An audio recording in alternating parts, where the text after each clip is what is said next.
നമസ്കാരം. STV വാർത്തകളിലേക്ക് സ്വാഗതം. പ്രധാന വാർത്തകൾ.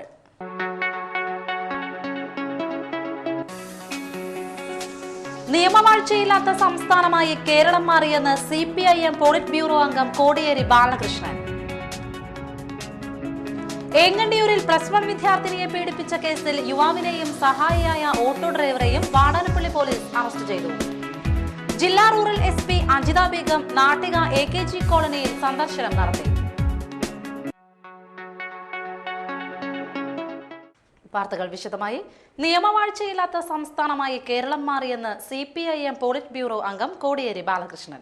സോളാർ തട്ടിപ്പ് കേസിൽ മുഖ്യമന്ത്രി ഉമ്മൻചാണ്ടി രാജിവെച്ച് ജുഡീഷ്യൽ അന്വേഷണം നേരിടണമെന്നാവശ്യപ്പെട്ട് LDF നടത്തുന്ന വടക്കൻ മേഖലാ ജാഥയ്ക്ക് കയ്പമംഗലത്ത് നൽകിയ സ്വീകരണത്തിൽ സംസാരിക്കുകയായിരുന്നു അദ്ദേഹം.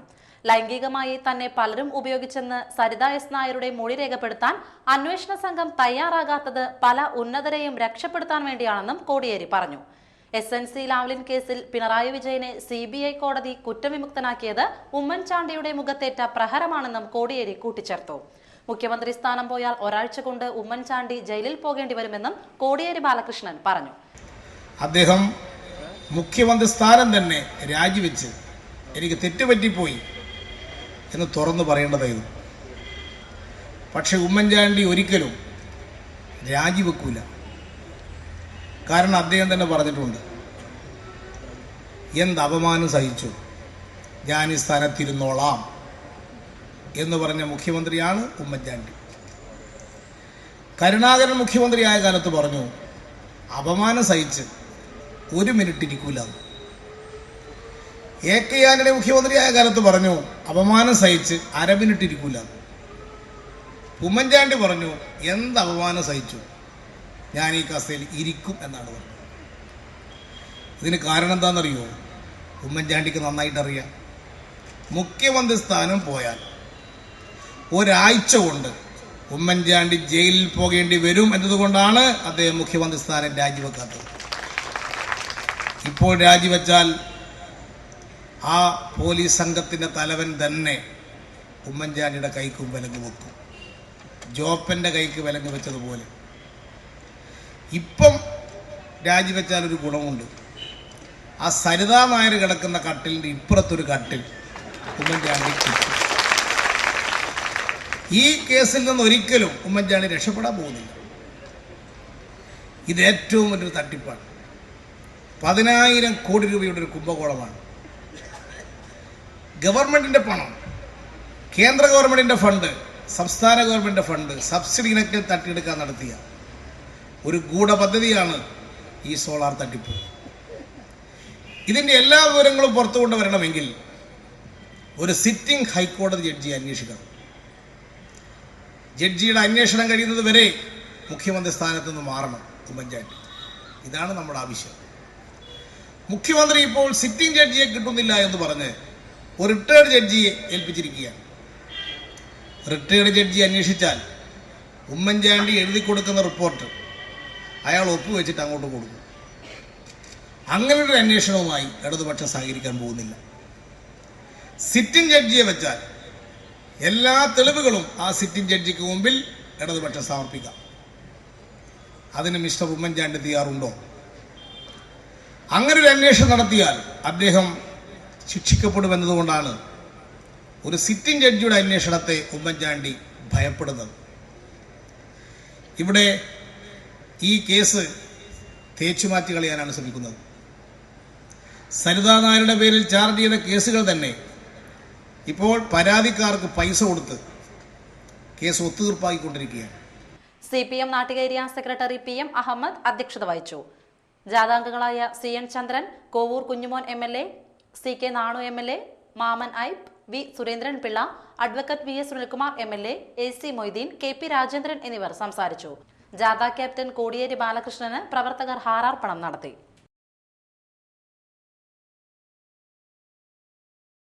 AKG കോളനിയിൽ സന്ദർശനം നടത്തി. കോളനിയിലെ വീട്ടുകാരിൽ നിന്നുള്ള പരാതികൾക്ക് പരിഹാര നടപടികൾ സ്വീകരിക്കുകയായിരുന്നു ലക്ഷ്യം.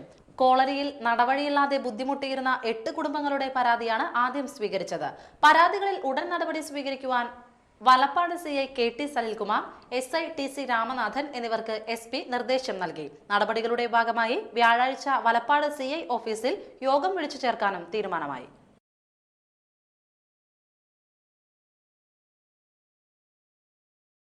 ഏങ്ങണ്ടിയൂരിൽ +1 വിദ്യാർത്ഥിനിയെ പീഡിപ്പിച്ച കേസിൽ യുവാവിനെയും സഹായിയായ ഓട്ടോ ഡ്രൈവറെയും വാടാനപ്പള്ളി പോലീസ് അറസ്റ്റ് ചെയ്തു. ഏങ്ങണ്ടിയൂർ സ്വദേശികളായ പാണിയത്ത് സിജിൽ, ഓട്ടോ ഡ്രൈവർ ബ്ലാങ്ങാട്ടുകാരൻ സുബ്രഹ്മണ്യൻ എന്നിവരാണ് അറസ്റ്റിലായത്. പീഡനത്തിനിരയായ വിദ്യാർത്ഥിനിയുടെ വീട്ടുകാരുടെ പരാതിയിന്മേലാണ് അറസ്റ്റ്. സ്കൂളിലേക്ക് പോകുന്നതിനിടെ ഓട്ടോയിൽ കയറ്റിക്കൊണ്ടുപോയ സിജിൽ ഓട്ടോ ഡ്രൈവറുടെ വീട്ടിൽ വെച്ച് പീഡിപ്പിക്കുകയായിരുന്നുവെന്ന പരാതിയുടെ അടിസ്ഥാനത്തിൽ വാടാനപ്പള്ളി പോലീസ് നടത്തിയ അന്വേഷണത്തിലാണ് പ്രതിയെ അറസ്റ്റ് ചെയ്തത്. ഓട്ടോ ഡ്രൈവറുടെ വീട്ടിൽ നിന്ന് ലാപ്ടോപ്പും ക്യാമറയും പോലീസ് പിടിച്ചെടുത്തിട്ടുണ്ട്. പെരിഞ്ഞനം ഈസ്റ്റ് UP സ്കൂളിൽ നടന്നു വന്നിരുന്ന മലയാള ശ്രേഷ്ഠ ഭാഷാ വാരാഘോഷം സമാപിച്ചു. സമാപനത്തോടനുബന്ധിച്ച് ഓട്ടൻതുള്ളലിനെ കുറിച്ച് ക്ലാസ് എടുത്തു. നിസരി നന്ദൻ ക്ലാസിന് നേതൃത്വം നൽകി. Karthikeyan master, Hemalatha teacher, Seema teacher എന്നിവർ സംസാരിച്ച ചടങ്ങിൽ കുട്ടികളുടെ മാസിക പ്രകാശനവും ചെയ്തു.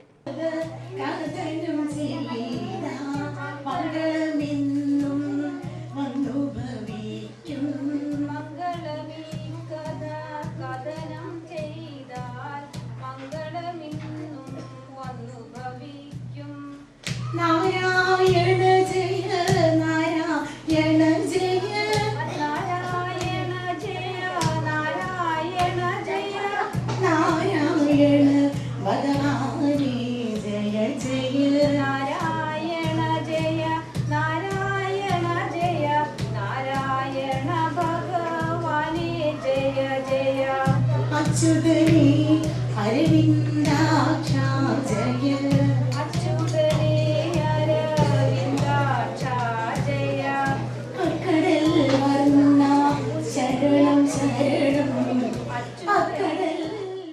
ശിശുദിനാഘോഷത്തോടനുബന്ധിച്ച് പെരിഞ്ഞനം ഗവൺമെന്റ് UP സ്കൂളിലെ വിദ്യാർത്ഥികൾ റാലി നടത്തി. പ്രധാനാധ്യാപിക VS Deepa, PTA president CK Girija, PB Sajeevan, TA Rajeshwari എന്നിവർ നേതൃത്വം നൽകി.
എഴുപത്തിനാല് വയസ്സുള്ള സ്ത്രീയുടെ വയറ്റിൽ നിന്നും 4.5 കിലോഗ്രാം ഭാരമുള്ള മുഴ നീക്കം ചെയ്തു. കയ്പമംഗലം ഗാർഡിയൻ ആശുപത്രിയിൽ ബുധനാഴ്ച നടന്ന ശസ്ത്രക്രിയയിലാണ് മുഴ നീക്കം ചെയ്തത്. കാലങ്ങളായി വയറുവേദനയുള്ള വയോധിക ശ്വാസതടസ്സം അനുഭവപ്പെട്ടതിനെ തുടർന്ന് കഴിഞ്ഞ ദിവസം ആശുപത്രിയിലെ കാർഡിയോളജി വിഭാഗത്തിൽ ചികിത്സ തേടി എത്തുകയായിരുന്നു. തുടർന്ന് ഗൈനക്കോളജി മേധാവി doctor Shiny Sanu, doctor Anuraj, doctor Abdul Hameed എന്നിവരുടെ നേതൃത്വത്തിൽ നടത്തിയ ശസ്ത്രക്രിയയിലൂടെ മുഴ നീക്കം ചെയ്യുകയായിരുന്നു. 74 വയസ്സുള്ള ഒരു സ്ത്രീയുടെ വയറ്റിൽ നിന്നും നീക്കം ചെയ്യപ്പെട്ട മുഴയാണിത്. ഇതിനെ കണ്ടുപിടിക്കാൻ വേണ്ടി അവർ പല സ്ഥലങ്ങളിലും ചികിത്സ തേടുകയുണ്ടായി. അവസാനം ഗാർഡിയൻ മൾട്ടി സ്പെഷ്യാലിറ്റി ഹോസ്പിറ്റലിൻ്റെ കാർഡിയോളജി വിഭാഗത്തിൽ ചികിത്സ തേടിയെങ്കിലും അവിടെ നിന്ന് സ്ത്രീരോഗ വിഭാഗത്തിലേക്ക് റെഫർ ചെയ്ത് ഡോക്ടർ ഷൈനി സാനുവിൻ്റെ നേതൃത്വത്തിൽ ചികിത്സ നടത്തുകയുണ്ടായി. ഇവിടുത്തെ സർജറി ടീമിൽ പ്രധാനമായിട്ടും സർജറി അസിസ്റ്റ് ചെയ്ത ഡോക്ടേഴ്സ് ഈ മുഴ നീക്കം ചെയ്യപ്പെടുകയും രോഗി സുഖം പ്രാപിച്ചു വരികയും ചെയ്യുന്നു. അപകടത്തിൽ പരിക്കേറ്റ് അനക്കമറ്റ് അവശനിലയിലായ വിദ്യാർത്ഥി സുമനസുകളുടെ കരുണ തേടുന്നു. കയ്പമംഗലം ചളിങ്ങാട് സ്വദേശി ചൂളക്കടവിൽ സത്താറിന്റെ മകൻ ജസ്നാഥാണ് ജീവിതത്തിലേക്ക് തിരിച്ചെത്താൻ സഹായത്തിന് കഴിയുന്നത്. എടമുട്ടം വിദ്യാഭവൻ ആർട്സ് കോളേജ് വിദ്യാർത്ഥിയായ ജസ്നാഥും സഹോദരൻ സിജാസും ഒക്ടോബർ 5-നാണ് അപകടത്തിൽപ്പെട്ടത്. ബൈക്കിൽ വരുമ്പോൾ ചന്ദ്രാപിന്നി അലുവത്തെരുവിൽ വെച്ച് ബൈക്ക് മതിലിലിടിച്ച് മറിയുകയായിരുന്നു. തലയ്ക്ക് മാരകമായി പരിക്കേറ്റ സഹോദരങ്ങളെ ഇരിങ്ങാലക്കുട സഹകരണ ആശുപത്രിയിലാണ് പ്രവേശിപ്പിച്ചത്. 1 മാസത്തിനു ശേഷം സഹോദരൻ ആശുപത്രി വിട്ടെങ്കിലും സംസാരമില്ലാതെ ചലനമില്ലാതെ കിടക്കുകയാണ് ജസ്നാഥ്. വാടക വീട്ടിൽ താമസിക്കുന്ന കുടുംബം ഡ്രൈവറായ പിതാവിന്റെ തുച്ഛ വരുമാനം കൊണ്ടാണ് ജീവിച്ചിരുന്നത്. കൂടുതൽ പരിശോധനയ്ക്കും ചികിത്സയ്ക്കും വൻതുക വേണമെന്ന് വന്നതോടെയാണ് സഹായാഭ്യർത്ഥന നടത്താൻ നിർബന്ധിതരായത്. ചന്ദ്രാപിന്നി സർവീസ് സഹകരണ ബാങ്കിലാണ് അക്കൗണ്ട് നമ്പർ 5528. ഇനിയൊരു ഇടവേള.